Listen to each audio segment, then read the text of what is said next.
All right, guys, back for round three. Round three we're up to. Pretty good week starting off, as you can see. 2,310 top 1% score, finally back to the top 1% scores. Rank is still bad at 15,000, but having a pretty bad first round, like I'd say really bad first round. That's you just got to build it back up. It's a bit of noise behind me, kids out playing, but the mic shouldn't pick that up too loud. 2 league wins. There's not much on that screen. Oh, it's already going to say I've used the trades. I'm just going to reverse them. I think they were just meme trades. Let's reverse. Yeah, that. I just wanted to take a picture of me doing that. That's all. Okay. We'll go through the scores. We've got a bit of time this week. It's still being left late, but more so because I just wanted to wait for the lineups to come out. Lloyd 116 did what he does. Good game from him. Thought he could have went a bit higher, but I mean, it was a good game. Didn't need anything more. Lloyd 95. Can't remember much that he did. Let's go back here. Yeah, I can't remember much that he did. That was more a text game than anything else. It's going to happen every now and then. Stuart robbed, should have been a ton. That's it. Should have been a ton. We got robbed. Daniel missed the ton again, which, I mean, it's not something to necessarily be worried about, but it's starting to become a thing. It's noticeable. But yeah, I reckon you keep him. I don't reckon there's actually a scenario where you trade him, unless it's to Ridley. It's the one player that, unless you're trading like Lloyd or Laird, I can't 100% fault someone for going and bringing in Ridley. He's just so far the number one defender. Whether he stays that way, I don't think so. I reckon Lloyd will eventually overtake him again, but for the moment, he's the number one defender. Short, just a bad game from Richmond all around. It was no one really played good for Richmond, and Short kind of got stuck. He was on, I think, 77 for ever. Weird game, but it's whatever, Highmore, I don't think he's coming back this week. He got taken out last week, which ended up being a big blessing because I got the Butts 95. But yeah, not bad. Hopefully he plays again. If not, I guess I just circle around these three and try to get the biggest score I can.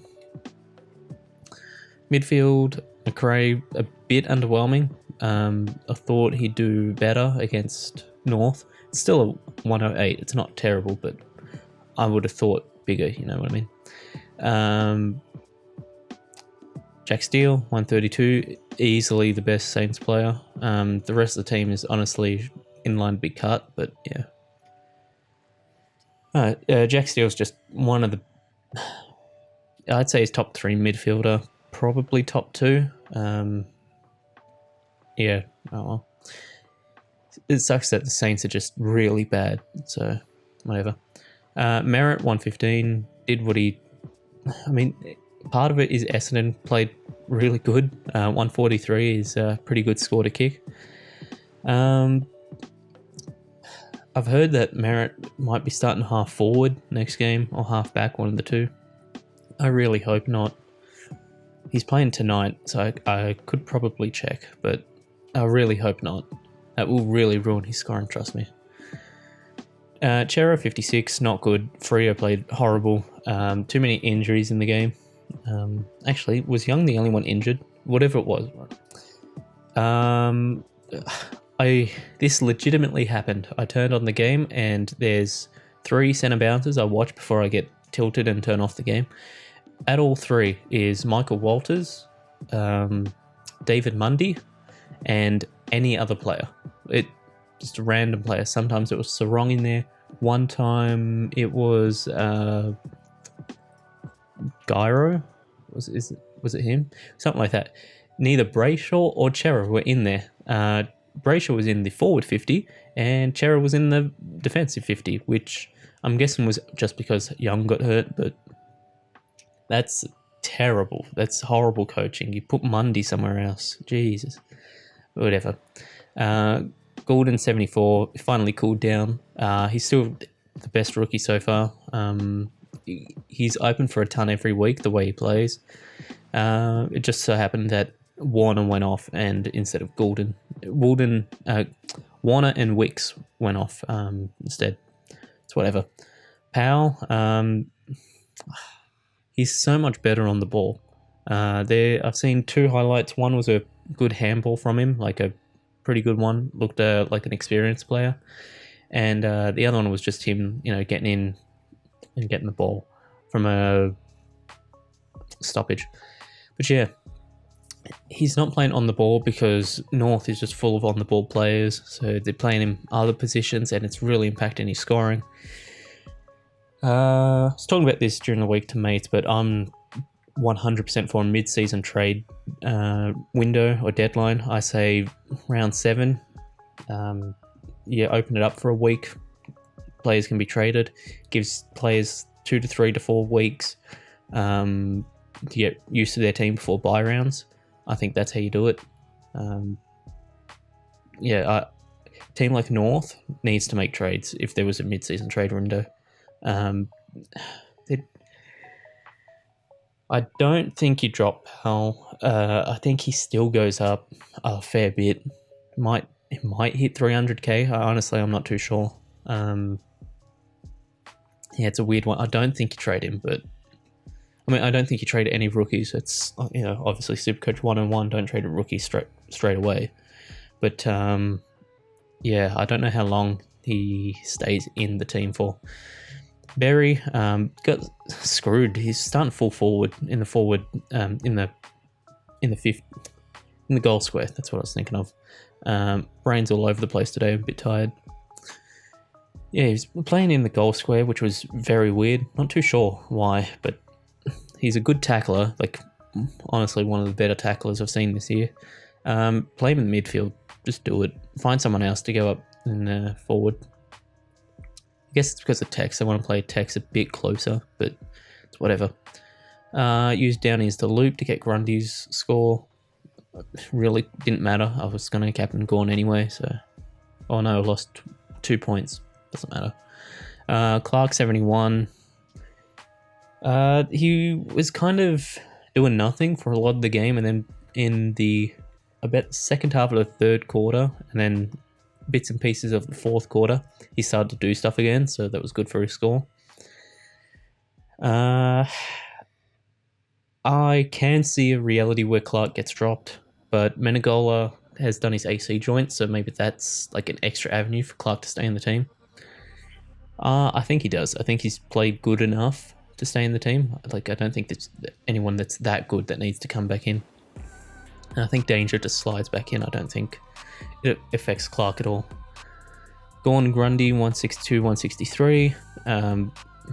You set and you forget. Anyone that did otherwise, there was no reason to do otherwise. Just pay up for the literal best players in Supercoach. But yeah, there's not much to talk about there. It's just they always do their thing. Flynn, 89, very good cash gen on the bench. He's very similar to Riley O'Brien from a couple of years ago. The argument with him is, when do you trade him? Do you wait for him to hit 300k and then swing him for a Dusty, something like that, in the forward line? So you go like Flynn down to anyone that's playing, and bring in someone in the forward line. I don't know. It would probably be Flynn to Combin because of the loop. Or do you just keep holding him until he's like 500k? I don't think he'll get that high, but you know what I mean. I'm not too sure on that situation, but we'll get to it when it comes by. Dunkley, 132, best forward. Dusty was looking like it for a minute, but Dunkley retook it. He's the best forward. Zebra, 155. This might be the best pick of the year. for everyone. Like, it wasn't necessarily a pod pick or anything like that, but I think is by far. Would I say by far? Depends. If you picked Ridley, you're probably happy right now. I'd say he's up there as probably the best pick this year. Impy won at 8. Again, he played good. I watched most of that game. It just seemed like every time the ball went into the Hawthorn defense, Impy would touch it some way or another. Either him or Jaff, or I'm just going to call him CJ because honestly, I'm not too sure if Jaff is the right way to pronounce his name. It's always in one of their two hands, one way or another. I think best case scenario is you have both of them. I don't think you should go out of your way to get CJ in, but one way or another, I'd say you should have at least one of them. Best case scenario, both of them. They're the keys to the Hawthorn like ball movement this year, which is pretty good. Campbell, stinker. Didn't really see it coming. I thought he was actually. I would have thought he was the second best rookie that Sydney have, but I don't know, that was a weird game or weird roll. Something happened in 29. Not great. Warner 112. Went like positive 80 or 90 on score from trading out Dow. Very happy about that. That's good. Row 40.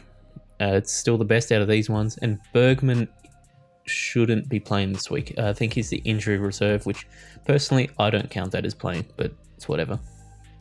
I think that on the list it shouldn't say debut. I think it should only say debut if you're in the starting team, like the starting 22, or on the bench for that 22. Yeah, because there's a chance that the injury reserve doesn't play, so I don't think that should count as a debut. I reckon eventually he does make it back into the team. He's probably just going to have to do like a bit of time as the injury reserve, wait for someone to get hurt. I think Hartlett was terrible. A lot of Port players in the back were terrible. Houston was good. Of course, I watched most of the West Coast game. Houston was good. Boak at times was good. Sometimes he kind of looked past his prime. He's saying that he's actually having a really good year this year. Wines was not good. I think there's room for Bergman to come back in. He's just not at the moment. But this week for trades, probably Kazichki out. I think he gets dropped. It's not out yet. I wish it was. These day before lineup things is terrible. I wish they'd change it back. There's actually no reason for them to not change it back. There's lineups that are decided way before a game, not a day before. For Chapman, I wanted Frio. There. You actually lose money on this trade, which is crazy. Where is he? Chapman. This is probably what you do for this week. I reckon you could actually get away with not making a trade because Lockie Jones is going to be playing for Port. I reckon you could hold Kazichki and then go down to Jones, depending kind of what you feel is better. Do you think Chapman is better than Jones? Which I reckon it's 50-50, but whatever. For now, I'm not going to do it because neither of these players are affected by lockout tonight. I'm going to wait until tomorrow to see. Actually, I'm not going to be able to find out, am I? Damn. Oh, I'll wait until later anyway. But yeah, pretty good week. Just for the sake of the video, I put in the game day section. We got as uniques, like the big uniques that are important. Merritt, Lloyd. Well, it doesn't have Lloyd. I thought he had Lloyd. Doesn't have McRae. Doesn't have Steele. Yeah, he's a Saints fan that doesn't have Steele, which is a bit weird. Oh no, he has Steele, just captain. Chera could go off, could also just be average again. Hopefully it goes off. Stewart is pretty big. He has Melbourne. I think he could get a lot of the ball versus Melbourne. Laird versus North. Alright, so if you don't have Tex this week, I reckon, honestly, Tex is 400k. I don't reckon it's bad to trade him in. I reckon it's You could still trade him in. He's going to go up another 150k. The only thing is, you have to have like a specific player. You have to have Phillips. You have to have had Caldwell. Maybe you held him. Or you've got Hayden Young, which I'd personally go Hayden Young to CJ, but yeah, if you can make it work, Tex is also a good option. Yeah, I reckon Tex. I mean, he's 400k. Do I say that you can trade him in still? He's going to kick 10. He's going to kick 10 against North. Josh Bruce did it, and Josh Bruce, I've said it a couple of times, I don't think he's actually an AFL quality player. 406k. Okay, let's say I was to trade him in. What would I have to do? I'm not going to do it, but say I was to. Probably Campbell. You'd have to trade Campbell and Powell for a 102k player and Tex. Maybe that would work. Nah, plus the money in the bank. Maybe it would work, but I'm not going to say trade for Tex. I'm going to say you can, but I'm not going to advise it. Yeah, that's this week. It should be a good week. Hopefully 2,300 again for a score. That seems like the baseline for a good score this year. But yeah, I'll see you all next week. Tasty out.